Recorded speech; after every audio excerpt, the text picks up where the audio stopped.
Admiral Han Suri stood alone at the viewing deck of Earth's orbital command station. The stars looked peaceful today, a sharp contrast to the message that had just arrived. She brushed a strand of dark hair from her face and took a deep breath. The holographic message from the Galactic Council still floated in front of her, its blue light casting shadows across her uniform. The words were simple, but their meaning was clear. All Thanatos-class warships must be dismantled within 30 standard days. No exceptions. No discussion. They can't be serious, she muttered. The door slid open behind her. Captain Kim Tae-wan entered, his face showing concern. "I assume you've seen it?" she asked without turning. "Yes, Admiral. The entire command staff has." His voice was steady but tense. "What will we do?" Suri finally turned to face him. "What we won't do is surrender our ships." Earth had only joined the galactic community 15 years ago. In that short time, humans had shown remarkable skill in adapting alien technology. The Thanatos-class warships were proof of this, sleek, powerful vessels that combined technologies in ways no other species had imagined. "The Council claims we've broken the peace accord," Tae-wan said, checking his data pad. "But we have proof that 3 Council species are building similar weapons in secret." Exactly. Suri walked to the command table and activated the display. A 3D map of the solar system appeared. "They're not worried about peace, they're worried about us catching up too quickly." A soft beep announced another visitor. Dr. Park Min-ho, the fleet's chief scientist, hurried in with excitement in his eyes. "Admiral, I've analyzed the Council's message. The timing is not random." He pointed to his data. "Their fleet was already moving toward our system before they sent the demand. They never planned to wait 30 days. Suri's expression hardened. "How long do we really have?" "At their current speed, 7 days at most." The room fell silent as the 3 humans considered their options. Earth had only 12 Thanatos ships. The Council could gather hundreds. "Call President Lee," Suri finally ordered. "Then contact all ship captains. We need everyone back from patrol immediately." Within hours, the orbital command center transformed into a hub of activity. Officers rushed between stations preparing for what might come. On the main screen, President Lee's face looked grave as he addressed the Defense Committee. "We cannot show weakness," he said firmly, "but neither can we start a war we might not win." "With respect, Mr. President," Suri replied. "I believe they've already decided on war. Our only choice is how we respond." After much debate, the plan was set. Earth would not dismantle its ships, but neither would it strike first.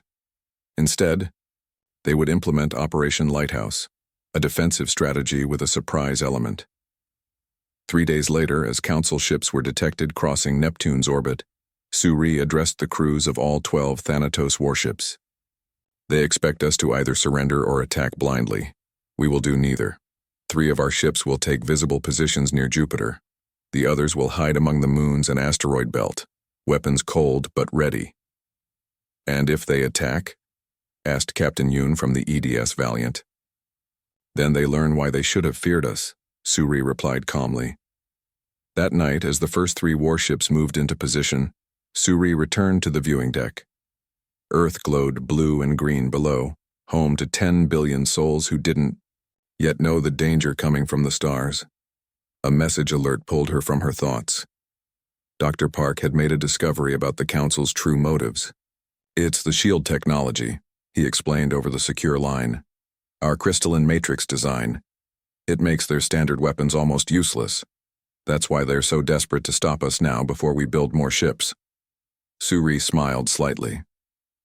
"Then we have an advantage they don't know about." As she ended the call, a new alert sounded, urgent and unmistakable. "Admiral to Command Center. Council fleet has accelerated. Estimated arrival, 24 hours." The game had begun, and humanity's place among the stars would be decided in the coming battle. Dr. Park Min-ho raced through the corridors of Lunar Command, his white lab coat flying behind him. The data tablet in his hands contained information that could change everything about humanity's standoff with the Galactic Council. He needed to reach Admiral Suri immediately. Guard stepped aside as he approached the command center. Inside, Admiral Suri and Captain Kim were studying a holographic map of the solar system, small dots representing the approaching Council fleet. "Admiral, I've found something critical," Park called out, slightly out of breath. Suri looked up, her expression serious. "What is it, Doctor?" "The real reason they want our ships destroyed." He placed his tablet on the table and with a quick motion expanded the data into a three-dimensional display. "It's not about the peace accord at all. It's this."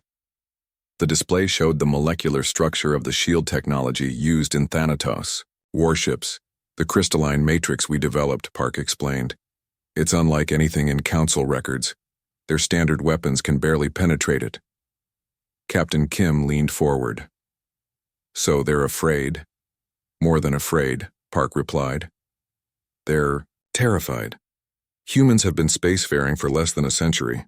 They've had thousands of years, and yet we created something they couldn't imagine." Suri's eyes narrowed as she studied the data. "They demand we dismantle our ships not because we're breaking rules, but because we're changing the game." "Exactly," Park nodded. "And there's more. I've been analyzing Council communications. Some species within the Council disagree with this aggression toward Earth. This new information changed everything." Suri turned to Captain Kim. "How long until the Council fleet arrives?" 18 hours, Admiral. They've increased speed again. "And Operation Lighthouse?" 3 Thanatos ships are now visibly positioned, near Jupiter. The other 9 are hidden exactly where you ordered, powered down and undetectable." Suri nodded with satisfaction. "Good. The Council thinks we have only 12 ships total, with 3 on display, and the rest presumably at Earth. They have no idea that we've built more." Park looked surprised. "More ships? How many?" "That's classified, Doctor," Suri replied with the ghost of a smile. "But enough to make a difference." Throughout the next hours, Earth prepared for the coming confrontation. In orbiting shipyards, engineers worked frantically to strengthen the shield systems Dr. Park had identified as crucial. On the hidden Thanatos ships, crews ran silent drills, preparing for the moment they would reveal themselves. In her private quarters, Suri reviewed messages from Earth's government.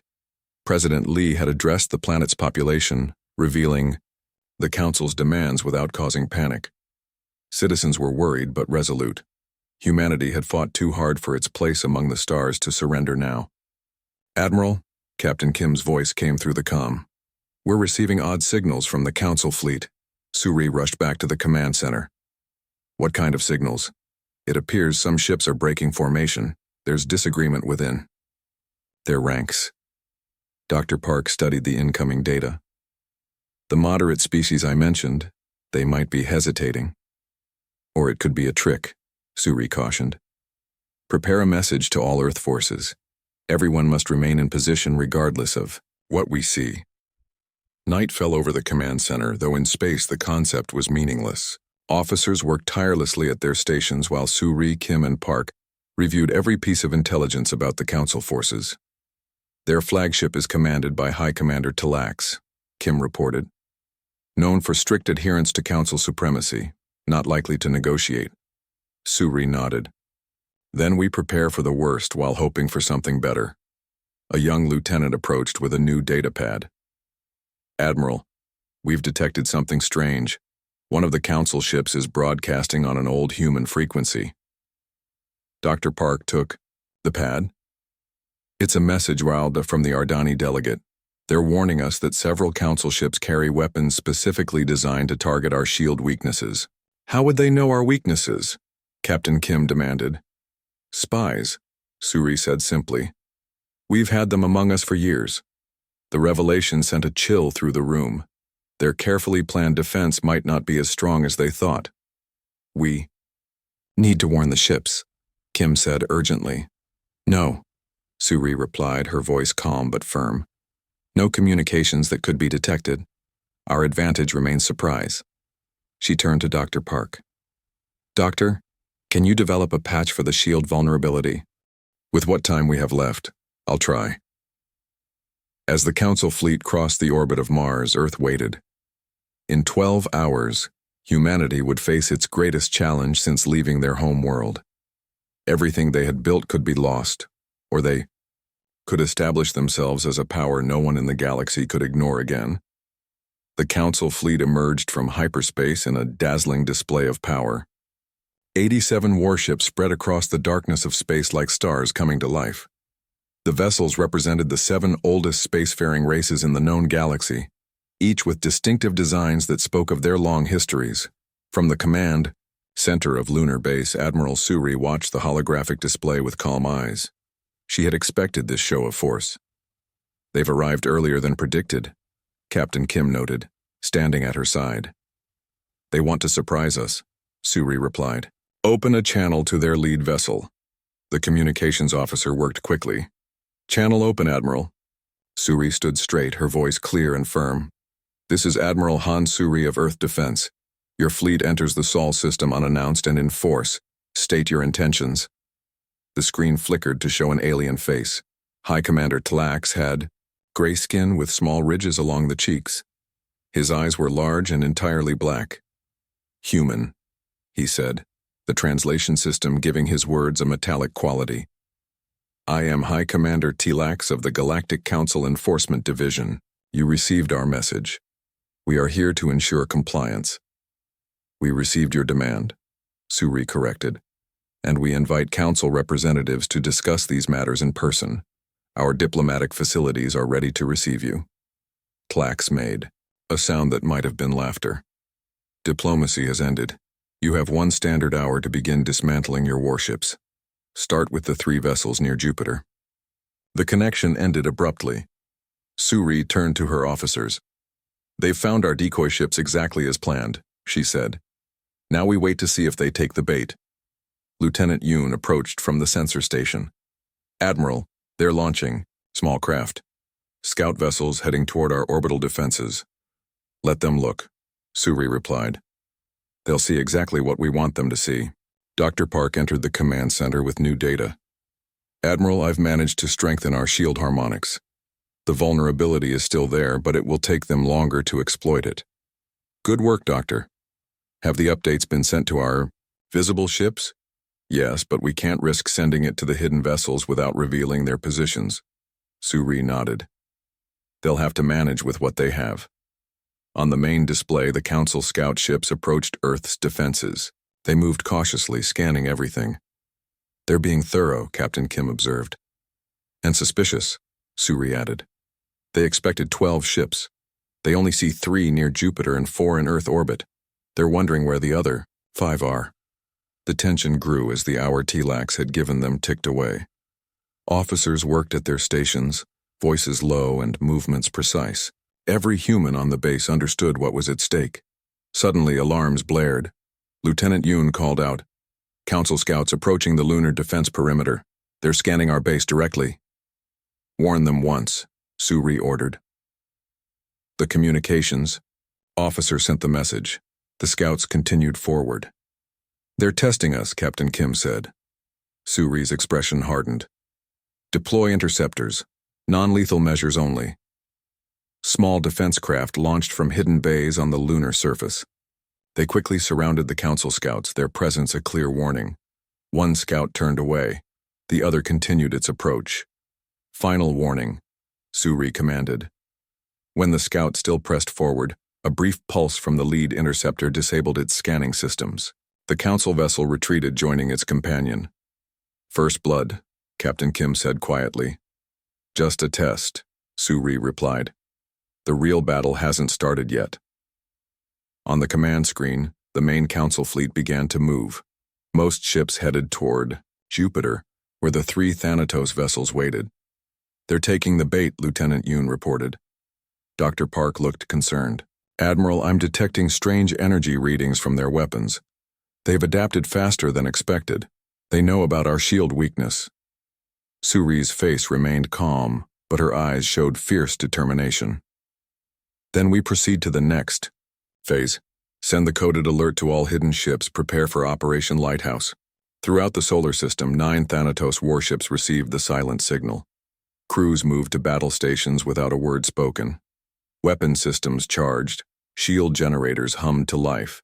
and beyond them, in the outer darkness between planets, 13 additional Thanatos ships, unknown even to most of Earth's military, also prepared. Admiral Suri's true surprise waited in the shadows, ready to change the course of the coming battle. The Council fleet surrounded the 3 Thanatos warships near Jupiter, their ships arranged in a perfect circle, weapons aimed at the human, vessels that seemed suddenly small and alone. On the main view screen of the EDS Valiant, Captain Yoon watched the enemy ships with a calm he did not truly feel. "They've completely encircled us," his first officer reported. 87 against 3. Captain Yoon nodded. "Exactly as Admiral Suri predicted. They think they've trapped us." At Lunar Command, Admiral Suri watched the situation unfold. The holographic display showed the overwhelming Council force converging on the 3 human ships. Council Commander Tlax's face appeared on the communication screen again. "Your ships are surrounded," Tlax announced. "Surrender now and dismantle them, or we will destroy them with you inside." Suri met his gaze without flinching. "You misunderstand the situation, Commander." "Do I?" Tlax's black eyes narrowed. "We have you outgunned and outnumbered. Your primitive species cannot hope to match our firepower." "Numbers and firepower aren't everything," Suri replied calmly. "Sometimes position matters more." She nodded to Lieutenant Yoon. "Send the signal." Throughout the solar system, hidden ships received the command. In that moment, the true nature of Operation Lighthouse was revealed. One by one, 22 Thanatos warships dropped their stealth fields. They appeared as if from nowhere, from behind moons, within asteroid clusters, and from the shadow of planets. The Council fleet, which moments ago had been the encircling force, now found itself surrounded. On the Council command ship, Tlax stared in disbelief at the sensor readings. "Impossible! Where did they come from?" Captain Kim's voice came through the communication channel. "They were always there, Commander, you just couldn't see them." The human ships formed a perfect defensive grid, each vessel positioned to cover the others. The Council fleet was now trapped in the center. "Fire!" Tlax ordered in rage. Council weapons blazed across space. Their energy beams struck the human shields, which flashed bright blue under the assault. The crystalline technology that Dr. Park had identified held, but barely. The Council had indeed found ways to target their weaknesses. "Shields at 60%, reported an officer on the EDS Prometheus, the flagship of the human fleet. "Hold position," ordered Captain Kim. "Return fire only if directly threatened."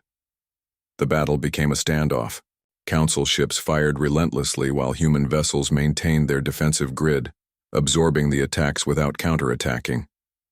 This was not the response Tlax had expected. At Lunar Command, Dr. Park worked frantically at his console. "Admiral, I found something in the Council communications. There's a split forming in their ranks. 3 species are questioning Tlax's orders." "Can you open a channel to their ships specifically?" Suri asked. "Yes, but the Council will detect it." "That's what I'm counting on," Suri said. "Send them the evidence we collected, proof that Council leadership violated their own accords while condemning us." Dr. Park hesitated only a moment before transmitting the data. On every ship in both fleets, the evidence appeared: records of secret weapons development, plans to limit human expansion, and corruption among the highest levels of the Council. The effect was immediate. 3 Council species, the Ardani, the Tellurites, and the Vosh, ceased fire. Their ships pulled back from the formation. "Traitors!" Tlax screamed over the open channel. "Destroy the human ships! This is a deception!" But doubt had been sown. More Council ships hesitated, their weapons falling silent as captains questioned their orders. In the chaos, Tlax made a desperate decision. His flagship surged forward, weapons focused on the EDS Prometheus. The attack was sudden and precisely, targeted at the weak point in the human shields. The Prometheus shuddered under the impact. Its shields flared brilliantly and then began to fail. Captain Kim's voice remained steady. "All power to forward shields. Maintain position." Just when it seemed the Prometheus would fall, 2 human ships moved into protective positions, their intact shields absorbing the continued assault. It was the moment of truth. The human fleet could now destroy Tlax's exposed flagship. Every council vessel watched, waiting for the humans to take their revenge. Instead, Admiral Suri's voice echoed across all channels. "Hold fire! All ships hold position." The order stunned both fleets. Even as his ship attacked, Tlax found his vessel untouched by human weapons. The message was clear. Humanity could have destroyed them, but chose not to. Silence filled the space between the fleets. Tlax's flagship drifted, its weapons finally quiet after the failed attack on the Prometheus. On the command deck of the human vessel, Captain Kim watched the council ships with cautious eyes. Their shields had held, barely. And now came the most dangerous moment of all. Admiral Suri's voice came through the comm system, broadcasting to all ships, human and alien alike. "This conflict can end now without further bloodshed. We invite Commander Tlax to discuss terms." For several long minutes, no response came. Then the communication screen flickered to life. Tlax appeared, his gray features tight with anger. And something else, perhaps respect. "You could have destroyed my ship," he said simply. "Yes," Suri replied. "But that was never our goal." "What is your goal, human?" "The same as it has always been. To join the galactic community as equals, not as servants." The Ardani ships, which had been the first to stop firing, moved closer to the human fleet. Their commander, a tall figure with copper-colored skin, joined the conversation. "The Council has forgotten its purpose," the Ardani said. "It was formed to promote peace and cooperation, not to control who may advance and who may not." More Council ships began to shift position. The Tellurites and Vosh moved their vessels to form a loose group with the Ardani. The evidence Dr. Park had shared had done its work, breaking the Council's unity. Tlax watched his coalition crumbling before his eyes. "This changes nothing," he insisted. "The human ships still violate the peace accord." "As do yours," Suri countered. "We have the proof. But instead of demanding you dismantle your fleet, we offer a different path. Partnership." At Lunar Command, Dr. Park and the command staff watched the exchange with bated breath. Everything depended on this moment. "The Council does not partner with primitive species," Tlax replied, but his voice lacked conviction.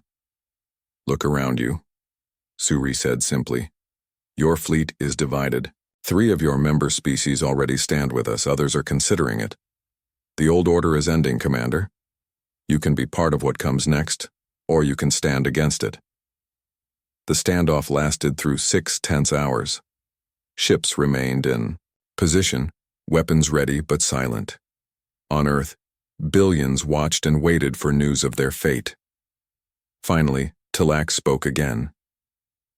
"The Council will withdraw to discuss these developments, but make no mistake, this matter is not settled." His remaining loyal ships began to pull back, forming a tight group before jumping to hyperspace, leaving 23 Council vessels behind with the human fleet.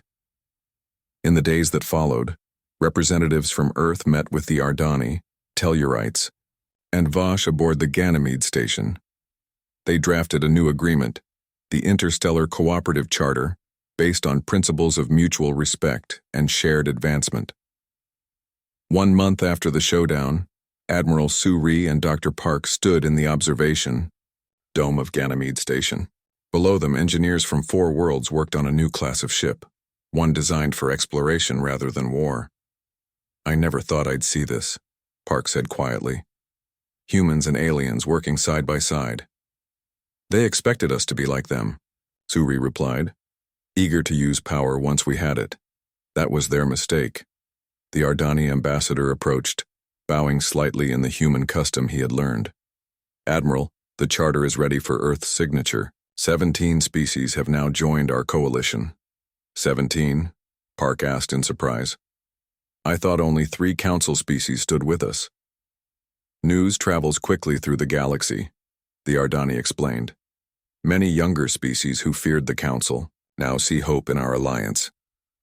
As they walked toward the signing ceremony, Suri looked once more at the stars visible through the dome, The hardline council forces had retreated but not surrendered. Talax's threats would one day need to be faced. Yet something profound had changed. Humanity had proven itself not just through the strength of its ships or the cleverness of its tactics, but through restraint when victory was within reach. They thought our greatest achievement was building better weapons, Dr. Park said as if reading her thoughts. Suri nodded. But our true strength was knowing when not to use them. Together they entered the great hall where the new chapter in galactic history waited to be written, with humanity not as conquerors or subjects but as partners among the stars.